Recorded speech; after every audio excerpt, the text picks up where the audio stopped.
Dear listeners, Sat Sri Akal. I am Professor Manjeet Singh, subject Political Science, GGN Khalsa College, Ludhiana. ਅੱਜ ਜਿਹੜੇ ਵਿਸ਼ੇ ਤੇ ਆਪਾਂ ਗੱਲ ਕਰਨ ਜਾ ਰਹੇ ਹਾਂ ਉਹ ਵਿਸ਼ਾ ਬੜਾ ਸਿੰਪਲ ਹੈ। What is political science? So ਆਪਾਂ ਗੱਲ ਕਰਦੇ ਹਾਂ ਕਿ ਪੋਲੀਟੀਕਲ ਸਾਇੰਸ ਕੀ ਹੁੰਦੀ ਹੈ। ਜਿੰਨੇ ਵੀ ਸਬਜੈਕਟ ਨੇ ਪੋਲੀਟੀਕਲ ਸਾਇੰਸ ਤੋਂ ਇਲਾਵਾ ਇਕਨੋਮਿਕਸ ਹੈ, ਹਿਸਟਰੀ ਹੈ, ਸੋਸ਼ੀਓਲੋਜੀ ਹੈ, ਹੋਰ ਵੀ ਬਹੁਤ ਸਾਰੇ ਸਬਜੈਕਟ ਨੇ। ਹਰ ਸਬਜੈਕਟ ਦਾ ਇੱਕ ਜਨਮਦਾਤਾ ਹੁੰਦਾ ਵਾ। ਤੇ ਪੋਲੀਟੀਕਲ ਸਾਇੰਸ ਦਾ ਜਿਹੜਾ ਜਨਮਦਾਤਾ ਉਹ ਅਰਿਸਟੋਟਲ ਹੈ, ਜਿਹਨੂੰ ਆਪਾਂ ਕਹਿੰਦੇ ਆ ਫਾਦਰ ਆਫ ਪੋਲੀਟੀਕਲ ਸਾਇੰਸ।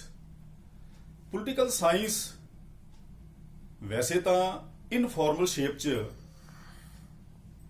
ਅਰਿਸਟੋਟਲ ਤੋਂ ਪਹਿਲਾਂ ਵੀ ਇਹਦੀ ਗੱਲ ਹੁੰਦੀ ਰਹੀ ਹੈ, ਪਰ ਅਰਿਸਟੋਟਲ ਨੇ ਜਿਹੜੀ ਇੱਕ ਸੇਇੰਗ ਦੱਸੀ ਉਹਦੇ ਵਿੱਚੋਂ ਪੋਲੀਟੀਕਲ ਸਾਇੰਸ ਦਾ ਜਨਮ ਹੁੰਦਾ ਵਾ। ਅਸਲ ਤੌਰ ਤੇ ਉਹ ਸੇਇੰਗ ਕੀ ਹੈ? Man is a social animal by nature and necessity, and he who lives beyond the society, either he is God or devil. ਇਹਦਾ ਮਤਲਬ ਵੀ ਬੰਦਾ ਆਪਣੀਆਂ ਜ਼ਰੂਰਤਾਂ ਕਰਕੇ ਤੇ ਆਪਣੇ ਸੁਭਾਅ ਕਰਕੇ ਸਮਾਜਿਕ ਪ੍ਰਾਣੀ ਹੈ, ਤੇ ਜਿਹੜਾ ਮਨੁੱਖ ਇਸ ਸੁਸਾਇਟੀ ਤੋਂ ਪਰੇ ਰਹਿੰਦਾ ਵਾ, he who lives beyond the society, either he is God or devil, ਜਾਂ ਉਹ ਰੱਬ ਹੈ ਜਾਂ ਸ਼ੈਤਾਨ ਹੈ। ਇਹਦਾ ਮਤਲਬ ਇਹ ਆ ਵੀ ਬੰਦਾ ਜਿੰਨੇ ਵੀ ਆਪਣੀਆਂ ਜ਼ਰੂਰਤਾਂ ਪੂਰੀਆਂ ਕਰਦਾ ਵਾ ਉਹ ਸਾਰੀਆਂ ਸੁਸਾਇਟੀ ਤੋਂ ਜ਼ਰੂਰਤਾਂ ਪੂਰੀਆਂ ਕਰਦਾ ਵਾ। ਬੰਦੇ ਨੂੰ ਸ਼ਰਟ ਚਾਹੀਦੀ ਹੈ, ਬੰਦੇ ਨੂੰ ਪੈਨ ਚਾਹੀਦਾ, ਬੰਦੇ ਨੂੰ ਕੋਈ ਵੀ ਚੀਜ਼ ਚਾਹੀਦੀ ਹੈ, ਆਪਾਂ ਉਹ ਸਾਰੀਆਂ ਜ਼ਰੂਰਤਾਂ ਆਪਣੀਆਂ ਸੁਸਾਇਟੀ ਤੋਂ ਪੂਰੀਆਂ ਕਰਨੇ ਆ। ਸੋ ਸਾਡੇ ਵਾਸਤੇ ਫਿਰ ਸੁਸਾਇਟੀ 'ਚ ਰਹਿਣਾ ਬੜਾ ਜ਼ਰੂਰੀ ਹੈ। ਇਸ ਤਰ੍ਹਾਂ ਬੰਦੇ ਦੀ ਨੇਚਰ ਹੈ। ਬੰਦਾ ਆਪਣੇ ਸੁਭਾਅ ਕਰਕੇ, ਆਪਣੀ ਨੇਚਰ ਕਰਕੇ ਸੁਸਾਇਟੀ 'ਚ ਰਹਿੰਦਾ ਵਾ। ਬੰਦੇ ਨੇ ਹੱਸਣਾ, ਖੇਡਣਾ, ਰੋਣਾ, ਗੁੱਸਾ ਕਰਨਾ, ਪਿਆਰ ਕਰਨਾ, ਇਹ ਸਭ ਕੁਝ ਸੁਸਾਇਟੀ ਤੋਂ ਸਿੱਖਿਆ ਵਾ। ਕਹਿਣ ਦਾ ਮਤਲਬ ਇਹ ਵੀ ਬੰਦਾ ਇਕੱਲਾ ਨਹੀਂ ਰਹਿ ਸਕਦਾ। ਬੰਦੇ ਦੀਆਂ ਜਿੰਨੀਆਂ ਵੀ ਜ਼ਰੂਰਤਾਂ, ਬੰਦੇ ਦਾ ਜਿੰਨਾ ਵੀ ਸੁਭਾਅ ਦੀਆਂ ਜ਼ਰੂਰਤਾਂ, ਉਹ ਸਾਰੀਆਂ ਕਿੱਥੋਂ ਪੂਰੀਆਂ ਹੁੰਦੀਆਂ ਵਾ? ਉਹ ਸੁਸਾਇਟੀ 'ਚ ਰਹਿ ਕੇ ਹੀ ਪੂਰੀਆਂ ਹੁੰਦੀਆਂ ਵਾ। ਸੋ ਇਹ ਸੁਸਾਇਟੀ ਦੇ ਵਿੱਚ ਇੱਕ ਇੰਟਰਡਿਪੈਂਡੈਂਸ ਹੈ, ਕੋਈ ਬੰਦਾ ਇਕੱਲਾ ਨਹੀਂ ਰਹਿ ਸਕਦਾ। ਸੋ ਪੋਲੀਟੀਕਲ ਸਾਇੰਸ ਦੀ ਜਿਹੜੀ ਸ਼ੁਰੂਆਤ ਹੋਈ ਉਹ ਇਸ ਤਰ੍ਹਾਂ ਹੋਈ ਵੀ ਬੰਦੇ ਦੀਆਂ ਬਹੁਤ ਸਾਰੀਆਂ ਜ਼ਰੂਰਤਾਂ, ਬੰਦੇ ਨੂੰ ਜਿਹੋ ਜਿਹੀ ਜ਼ਰੂਰਤ ਆਈ ਉਹਨੇ ਉਹੋ ਜਿਹੀ ਸੁਸਾਇਟੀ ਦੇ ਵਿੱਚ ਇੱਕ ਆਰਗੇਨਾਈਜੇਸ਼ਨ ਬਣਾ ਲਈ।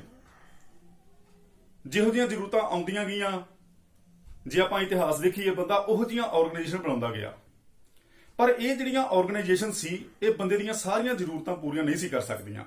ਸੋ ਇੱਕ ਇਹੋ ਜਿਹੀ ਆਰਗੇਨਾਈਜੇਸ਼ਨ ਦੀ ਲੋੜ ਸੀ ਜਿਹੜੀ ਮਨੁੱਖ ਦੇ ਸਰਬਪੱਖੀ ਵਿਕਾਸ ਦੀ ਲੋੜ ਪੂਰੀ ਕਰ ਸਕੇ। ਤੇ ਉਹ ਜਿਹੜੀ ਇੱਕ ਆਰਗੇਨਾਈਜੇਸ਼ਨ ਸਾਹਮਣੇ ਆਈ, ਉਹ ਸਟੇਟ ਦੇ ਰੂਪ ਵਿੱਚ ਸਾਹਮਣੇ ਆਈ। ਇਹ ਜਿਹੜੀ ਸਟੇਟ, ਇਹਨੂੰ ਆਪਾਂ ਇੱਕ ਪੋਲੀਟੀਕਲ ਆਰਗੇਨਾਈਜੇਸ਼ਨ ਕਹਿੰਦੇ ਆ। ਤੇ ਇਸ ਕਰਕੇ ਇਹ ਜਿਹੜਾ ਸਟੇਟ ਦੀ ਆਰਗੇਨਾਈਜੇਸ਼ਨ ਜਦੋਂ ਸਾਹਮਣੇ ਆਈ, ਇਹ ਸਟੇਟ ਇੱਕ ਇਹੋ ਜਿਹੀ ਆਰਗੇਨਾਈਜੇਸ਼ਨ ਹੈ ਜਿਹੜੀ ਬੰਦੇ ਦੀਆਂ ਹਰ ਇੱਕ ਜ਼ਰੂਰਤਾਂ ਪੂਰੀਆਂ ਕਰਦੀ ਹੈ। ਬੰਦੇ ਨੂੰ ਚੰਗੀ ਐਜੂਕੇਸ਼ਨ ਚਾਹੀਦੀ ਹੈ, ਬੰਦੇ ਨੂੰ ਚੰਗੀਆਂ ਸੜਕਾਂ ਚਾਹੀਦੀਆਂ ਵਾ, ਬੰਦੇ ਨੂੰ ਚੰਗੀ ਹੈਲਥ ਚਾਹੀਦੀ ਹੈ, ਬੰਦੇ ਨੂੰ ਚੰਗੀ ਸਿਹਤ ਚਾਹੀਦੀ ਹੈ। ਇਹ ਸਾਰੀਆਂ ਜ਼ਰੂਰਤਾਂ ਜਿਹੜੀਆਂ ਵਾ, ਇਹ ਸਟੇਟ, ਮਤਲਬ ਇੱਕ ਬੰਦੇ ਦੀ ਇੱਕ ਜਿਹੜੀ ਆਲ ਰਾਊਂਡ ਡਿਵੈਲਪਮੈਂਟ ਹੈ, ਉਹ ਸਟੇਟ ਤੇ ਡਿਪੈਂਡ ਕਰਦੀ ਹੈ। ਸੋ ਇੱਥੋਂ ਪੋਲੀਟੀਕਲ ਸਾਇੰਸ ਦਾ ਜਨਮ ਹੋ ਜਾਂਦਾ ਵਾ। ਕਹਿਣ ਦਾ ਮਤਲਬ ਵੀ political science is that subject which deals with state. Political science ਉਹ ਵਿਸ਼ਾ ਹੈ ਜਿਹਦਾ ਸੰਬੰਧ ਰਾਜ ਨਾਲ ਹੁੰਦਾ ਵਾ। ਹੌਲੀ ਹੌਲੀ ਜੇ ਆਪਾਂ ਅੱਗੇ ਚੱਲਦੇ ਜਾਈਏ, ਸਟੇਟ ਤੋਂ ਇਲਾਵਾ ਅੱਗੋਂ ਇਹਦੀ ਤਰੱਕੀ ਹੁੰਦੀ ਗਈ। ਭਈ ਪੋਲੀਟੀਕਲ ਸਾਇੰਸ ਸਿਰਫ ਸਟੇਟ ਦਾ ਅਧਿਐਨ ਨਹੀਂ ਕਰਦੀ, ਸਟੇਟ ਨੂੰ ਚਲਾਉਣ ਵਾਲੀ ਇੱਕ ਏਜੰਸੀ ਹੈ, ਰਾਜ ਦੀ ਇੱਛਾ ਨੂੰ ਪ੍ਰਗਟ ਕਰਨ ਵਾਲੀ ਇੱਕ ਏਜੰਸੀ ਹੈ, ਇੱਕ ਮਸ਼ੀਨਰੀ ਹੈ ਜਿਹੜੀ ਰਾਜ ਦੇ ਸਾਰੇ ਕੰਮ ਕਰਦੀ ਹੈ। ਉਹ ਕੌਣ ਹੈ? ਸਰਕਾਰ ਹੈ ਉਹ ਵਾਲੀ। ਇਸ ਕਰਕੇ ਫਿਰ ਪੋਲੀਟੀਕਲ ਸਾਇੰਸ ਦੇ ਫੀਲਡ ਦੇ ਵਿੱਚ, ਸਬਜੈਕਟ ਮੈਟਰ ਦੇ ਵਿੱਚ ਇੱਕ ਵਾਧਾ ਹੋਇਆ। ਉਹ ਵਾਧਾ ਕੀ ਹੋਇਆ? ਵੀ political science is a subject which deals with state and government. So ਆਪਾਂ ਕਹਿ ਸਕਦੇ ਹਾਂ ਵੀ ਪੋਲੀਟੀਕਲ ਸਾਇੰਸ ਦਾ ਸਬਜੈਕਟ ਬੜਾ ਪੁਰਾਣਾ ਸਬਜੈਕਟ ਹੈ ਵਾਲਾ। ਅੱਜ ਤੋਂ 2,500-3,000 ਹਜ਼ਾਰ ਸਾਲ ਪਹਿਲੋਂ ਅਰਿਸਟੋਟਲ ਦੇ ਟਾਈਮ ਇਹਦਾ ਜਨਮ ਹੋਇਆ। Within the passage of time ਜਿਹੜਾ ਪੋਲੀਟੀਕਲ ਸਾਇੰਸ ਦਾ ਸਬਜੈਕਟ ਹੈ, ਇਹਦੇ ਅਰਥ ਦੇ ਵਿੱਚ ਤੇ ਇਹਦੇ ਸਬਜੈਕਟ ਮੈਟਰ ਦੇ ਵਿੱਚ ਬਹੁਤ ਸਾਰੀਆਂ ਚੇਂਜਸ ਆਈਆਂ। ਜਿਹੜੇ ਟ੍ਰੈਡੀਸ਼ਨਲ ਪੋਲੀਟੀਕਲ ਸਾਇੰਟਿਸਟ ਨੇ ਉਹਨਾਂ ਨੇ ਇਹ ਕਿਹਾ ਵੀ ਪੋਲੀਟੀਕਲ ਸਾਇੰਸ ਦਾ ਸੰਬੰਧ ਕੇਵਲ ਰਾਜ ਨਾਲ ਤੇ ਸਰਕਾਰ ਨਾਲ ਹੈ। ਪਰ ਜਿਹੜੇ ਮਾਡਰਨ ਪੋਲੀਟੀਕਲ ਥਿੰਕਰ ਨੇ ਉਹਨਾਂ ਨੇ ਇਹ ਗੱਲ ਕੀਤੀ ਵੀ ਪੋਲੀਟੀਕਲ ਸਾਇੰਸ ਦਾ ਸੰਬੰਧ ਕੇਵਲ ਰਾਜ ਨਾਲ ਤੇ ਸਰਕਾਰ ਨਾਲ ਨਹੀਂ, ਇਹਦਾ ਸੰਬੰਧ ਪੋਲੀਟੀਕਲ ਐਕਟੀਵਿਟੀਜ਼ ਦੇ ਨਾਲ ਵੀ ਹੈਗਾ ਵਾ। Struggle for power, use of influence, power, authority, ਜਾਂ ਤੁਸੀਂ ਕਹਿ ਸਕਦੇ ਹੋ ਵੀ ਇਹਦਾ ਸੰਬੰਧ ਹਿਊਮਨ ਬਿਹੇਵੀਅਰ ਦੇ ਨਾਲ ਹੈ, ਕਿਉਂਕਿ ਹਿਊਮਨ ਬਿਹੇਵੀਅਰ ਸ਼ੁਰੂ ਤੋਂ ਇਹ ਪਾਵਰ ਦੇ ਮਗਰ ਦੌੜਦਾ ਵਾ। ਇਸ ਕਰਕੇ ਆਪਾਂ ਕਹਿ ਸਕਦੇ ਹਾਂ ਵੀ ਪੋਲੀਟੀਕਲ ਸਾਇੰਸ ਦਾ ਸੰਬੰਧ ਜਿਹੜਾ ਵਾ ਇਹ ਬੰਦੇ ਦੇ ਨਾਲ ਹੈ, ਮੈਨ ਦੇ ਨਾਲ ਹੈ। ਜਿੰਨੀ ਵੀ ਪੋਲੀਟੀਕਲ ਸਾਇੰਸ ਹੈ ਉਹ ਸਾਰੀ ਮੈਨ ਦੇ ਹਿਊਮਨ ਬਿਹੇਵੀਅਰ ਦੇ ਇਰਦ ਗਿਰਦ ਜਿਹੜੀ ਹੈ ਉਹ ਘੁੰਮਦੀ ਹੈ। ਸੋ ਹੁਣ ਆਪਾਂ ਗੱਲ ਕਰਦੇ ਹਾਂ ਇਹਦੇ ਮੀਨਿੰਗ ਦੀ। ਜਿਹੜਾ ਪੋਲੀਟੀਕਲ ਸਾਇੰਸ ਸਬਜੈਕਟ ਹੈ, ਜੇ ਆਪਾਂ ਪੁਰਾਣੇ ਸਮੇਂ 'ਚ ਜਾਈਏ 2,500-3,000 ਸਾਲ ਪਹਿਲੋਂ, ਪੋਲੀਟੀਕਲ ਸਾਇੰਸ ਦਾ ਸ਼ਬਦ ਜਿਹੜਾ ਵਾ ਇਹ ਪੋਲਿਟਿਕਸ ਤੋਂ ਆਇਆ ਵਾ। ਪਰ ਗੱਲ ਇਹ ਆ ਵੀ ਜਿਹੜਾ ਪੋਲਿਟਿਕਸ ਹੈ ਉਹ ਕਿੱਥੋਂ ਆਇਆ? ਗ੍ਰੀਕ ਲੈਂਗੁਏਜ ਦਾ ਇੱਕ ਸ਼ਬਦ ਹੈ ਪੋਲਿਸ। ਪੋਲਿਸ ਦਾ ਮਤਲਬ ਹੈ ਸਿਟੀ ਸਟੇਟ। ਸਿਟੀ ਸਟੇਟ ਦਾ ਮਤਲਬ ਛੋਟੇ ਛੋਟੇ ਰਾਜ। ਅੱਜ ਤੋਂ 2,500-3,000 ਸਾਲ ਪਹਿਲੋਂ ਛੋਟੇ ਛੋਟੇ ਰਾਜ ਹੁੰਦੇ ਸੀ। ਉਹ ਰਾਜਾਂ ਦੇ ਨਾਲ ਜਿਹੜਾ ਸਬਜੈਕਟ ਡੀਲ ਕਰਦਾ ਸੀ ਉਸ ਟਾਈਮ ਉਹਨੂੰ ਪੋਲਿਟਿਕਸ ਕਹਿੰਦੇ ਸੀ। ਹੌਲੀ ਹੌਲੀ ਸਿਟੀ ਸਟੇਟ ਦਾ ਜਿਹੜਾ ਫੀਲਡ ਹੈ, ਜਿਹੜਾ ਸਬਜੈਕਟ ਮੈਟਰ ਹੈ, ਉਹ ਵਧਦਾ ਗਿਆ। ਜਦੋਂ ਸਿਟੀ ਸਟੇਟ ਦਾ ਫੀਲਡ ਜਾਂ ਸਬਜੈਕਟ ਮੈਟਰ ਵਧਦਾ ਗਿਆ, ਸਿਟੀ ਸਟੇਟ ਤੋਂ ਜੇ ਅੱਜ ਦੇ ਜ਼ਮਾਨੇ 'ਚ ਇਹਨੂੰ ਦੇਖ ਲਈਏ ਤੇ ਹੁਣ ਸਿਟੀ ਸਟੇਟ ਕਨਵਰਟ ਹੋ ਕੇ ਇੱਕ ਨੇਸ਼ਨ ਸਟੇਟ ਜਿਹੜੀ ਹੈ ਉਹ ਬਣ ਗਈ। ਮਤਲਬ ਵੱਡੇ ਵੱਡੇ ਰਾਜਾਂ ਦਾ ਜਨਮ ਹੋ ਗਿਆ। ਇਸ ਕਰਕੇ ਸਿਟੀ ਸਟੇਟ ਤੋਂ ਸਟੇਟ ਆ ਗਏ, ਨੇਸ਼ਨ ਸਟੇਟ, ਸੋਵਰਨ ਸਟੇਟਸ ਆ ਗਈਆਂ। ਤੇ ਜਿਹੜਾ ਸਬਜੈਕਟ ਹੁਣ ਸੋਵਰਨ ਸਟੇਟਸ ਨੂੰ, ਨੇਸ਼ਨ ਸਟੇਟ ਨੂੰ ਡੀਲ ਕਰਦਾ ਵਾ, ਉਹ ਸਬਜੈਕਟ ਹੋ ਗਿਆ ਹੁਣ ਪੋਲੀਟੀਕਲ ਸਾਇੰਸ।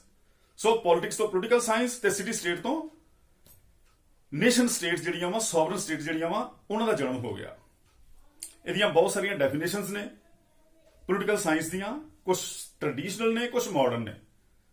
ਬਹੁਤ ਸਾਰੀਆਂ ਡੈਫੀਨੇਸ਼ਨ ਦਿੱਤੀਆਂ ਗਈਆਂ ਵਾ। ਮੈਂ ਤੁਹਾਨੂੰ 2-3 ਡੈਫੀਨੇਸ਼ਨਾਂ ਬੜੀਆਂ ਸਿੰਪਲ ਉਹਨਾਂ ਬਾਰੇ ਦੱਸਾਂਗਾ। ਇੱਕ ਪੋਲੀਟੀਕਲ ਥਿੰਕਰ ਨੇ ਗਾਰਨਰ ਨੇ ਬੜੀ ਸਿੰਪਲ ਇੱਕ ਸਿੰਗਲ ਸੈਂਟੈਂਸ ਦੇ ਵਿੱਚ ਇਹਦੀ ਡੈਫੀਨੇਸ਼ਨ ਦਿੱਤੀ ਹੈ। ਉਹਨੇ ਕੀ ਕਿਹਾ? Political science is a subject which deals with state, only state. ਪਰ ਪੋਲੀਟੀਕਲ ਸਾਇੰਸ ਦਾ ਸੰਬੰਧ ਸਿਰਫ ਕਿਹਦੇ ਨਾਲ ਹੈ? ਰਾਜ ਨਾਲ। ਉਸ ਤੋਂ ਗਾਂ ਜਿਉਂ ਪੋਲੀਟੀਕਲ ਸਾਇੰਸ ਦੀ ਡਿਵੈਲਪਮੈਂਟ ਹੋਈ, ਇੱਕ ਹੋਰ ਥਿੰਕਰ ਆਇਆ ਲੀਕੌਕ ਨੇ ਗੱਲ ਕੀਤੀ ਵੀ ਪੋਲੀਟੀਕਲ ਸਾਇੰਸ ਦਾ ਸੰਬੰਧ ਜਿਹੜਾ ਵਾ ਇਹ ਸਰਕਾਰ ਨਾਲ ਹੁੰਦਾ ਵਾ। ਮਤਲਬ ਗਾਰਨਰ ਨੇ ਸਟੇਟ ਨਾਲ ਕਿਹਾ ਤੇ ਲੀਕੌਕ ਨੇ ਕਿਹੜੀ ਗੱਲ ਕੀਤੀ? Political science deals with government only. ਪਰ ਮੈਂ ਤੁਹਾਨੂੰ ਦੱਸਿਆ ਵਾ ਪੋਲੀਟੀਕਲ ਸਾਇੰਸ ਦਾ ਸਬਜੈਕਟ ਬੜਾ ਪੁਰਾਣਾ, ਇਹਦੇ ਚ ਡਿਵੈਲਪਮੈਂਟਸ ਹੁੰਦੀਆਂ ਗਈਆਂ, ਚੇਂਜਸ ਆਉਂਦੀਆਂ ਗਈਆਂ। ਤੀਸਰਾ ਪੋਲੀਟੀਕਲ ਸਾਇੰਟਿਸਟ ਹੈ ਉਹ ਡੀਮੌਕ ਨੇ ਇਹ ਗੱਲ ਕੀਤੀ ਵੀ ਪੋਲੀਟੀਕਲ ਸਾਇੰਸ ਦਾ ਸੰਬੰਧ ਕੇਵਲ ਰਾਜ ਨਾਲ ਨਹੀਂ ਜਾਂ ਕੱਲਾ ਸਰਕਾਰ ਨਾਲ ਨਹੀਂ। ਡੀਮੌਕ ਨੇ ਗੱਲ ਇਹ ਕੀਤੀ ਵੀ political science is a subject which deals with state and government. ਠੀਕ ਹੈ, ਇਹ ਜਿਹੜੇ ਸੀ ਇਹ ਆ ਟ੍ਰੈਡੀਸ਼ਨਲ ਪੋਲੀਟੀਕਲ ਸਾਇੰਟਿਸਟ। ਪਰ ਜੇ ਦੇਖਿਆ ਜਾਏ ਤਾਂ 1908 ਦੇ ਵਿੱਚ ਜਦੋਂ ਪੋਲੀਟੀਕਲ ਸਾਇੰਸ ਦੇ ਫੀਲਡ ਦੇ ਵਿੱਚ ਇੱਕ ਬਿਹੇਵੀਅਰ ਰੈਵੋਲੂਸ਼ਨ ਆਈ, ਉਹ ਜਿਹੜੀ ਬਿਹੇਵੀਅਰ ਰੈਵੋਲੂਸ਼ਨ ਆਈ ਉਹ ਮਾਡਰਨ ਥਿੰਕਰ ਨੇ। ਉਹਨਾਂ 'ਚ ਗ੍ਰਾਹਮ ਵਾਲਸ ਹੈ, ਆਰਥਰ ਬੈਂਟਲੇ ਆ। ਇਹਨਾਂ ਨੇ ਜਿਹੜੀਆਂ ਆਪਣੀਆਂ 2 ਕਿਤਾਬਾਂ ਲਿਖੀਆਂ ਉਸ time, the human nature in politics and the process of government, ਉਹਦੇ ਵਿੱਚ ਇਹਨਾਂ ਨੇ ਹਿਊਮਨ ਬਿਹੇਵੀਅਰ ਦੀ ਗੱਲ ਕੀਤੀ ਵੀ ਜਿਹੜਾ ਹਿਊਮਨ ਬਿਹੇਵੀਅਰ ਹੈ ਇਹ ਪੋਲੀਟੀਕਲ ਸਿਸਟਮ ਦੀ ਫੰਕਸ਼ਨਿੰਗ ਨੂੰ ਪ੍ਰਭਾਵਿਤ ਕਰਦਾ। ਸੋ ਜਿਹੜੀ ਮਾਡਰਨ ਪੋਲੀਟੀਕਲ ਸਾਇੰਸ ਹੈ ਉਹ ਕੱਲੀ ਰਾਜ ਦੀ ਜਾਂ ਸਰਕਾਰ ਦਾ ਅਧਿਐਨ ਨਹੀਂ ਕਰਦੀ, ਉਹ ਨਾਲ ਦੀ ਨਾਲ ਜਿਹੜੀ ਪਾਵਰ ਹੈ, ਜਿਹੜਾ ਹਿਊਮਨ ਬਿਹੇਵੀਅਰ ਹੈ, ਜਿਹੜੀਆਂ ਪੋਲੀਟੀਕਲ ਐਕਟੀਵਿਟੀਜ਼ ਨੇ, ਉਹ ਸਾਰਿਆਂ ਦਾ ਅਧਿਐਨ ਇਹ ਪੋਲੀਟੀਕਲ ਸਾਇੰਸ ਕਰਦੀ ਹੈ।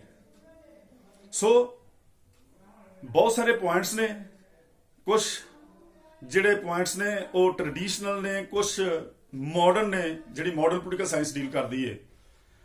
ਟ੍ਰੈਡੀਸ਼ਨਲ ਦੇ ਵਿੱਚ ਮੈਂ ਤੁਹਾਨੂੰ ਦੱਸਿਆ ਵੀ ਪੋਲੀਟੀਕਲ ਸਾਇੰਸ ਰਾਜ ਦਾ ਤੇ ਸਰਕਾਰ ਦਾ ਅਧਿਐਨ ਕਰਦੀ ਹੈ। ਤੇ ਇਸ ਤਰ੍ਹਾਂ ਹੀ ਜਿਹੜੀ ਮਾਡਰਨ ਪੋਲੀਟੀਕਲ ਸਾਇੰਸ ਹੈ ਉਹਦੇ ਵਿੱਚ ਪੋਲੀਟੀਕਲ ਸਿਸਟਮ ਦਾ, ਪਾਵਰ ਦਾ, ਲੀਡਰਸ਼ਿਪ ਦਾ, ਇਨਫਲੂਐਂਸ ਦਾ, ਇਲੈਕਟੋਰਲ ਸਿਸਟਮਸ ਦਾ, ਇਹ ਜਿਹੜੀ ਪੋਲੀਟੀਕਲ ਸਾਇੰਸ ਹੈ ਉਹ ਅਧਿਐਨ ਕਰਦੀ ਹੈ। ਸੋ ਆਪਾਂ ਅਗਲੇ ਟੌਪਿਕਸ ਦੇ ਵਿੱਚ ਇਹਨਾਂ ਦੀ ਪੋਲੀਟੀਕਲ ਸਾਇੰਸ ਦੇ ਵੱਖਰੇ ਵੱਖਰੇ ਜਿਹੜੇ ਵਿਸ਼ੇ ਨੇ ਉਹਨਾਂ ਬਾਰੇ ਅਧਿਐਨ ਕਰਾਂਗੇ। Thank you very much.